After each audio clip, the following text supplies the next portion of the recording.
بر لب روح القدس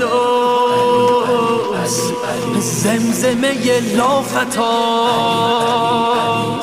عشق علی مشتعل در نفس اهل دل، ذکر علی متصل بر لب اهل دعا. کیست وصی نبی آنچه به خم قدیر به آیه بلغش خدا مدیحت سراست. به امر جان آفرین گفت رسول امین الا الا مؤمنین علی امام شما.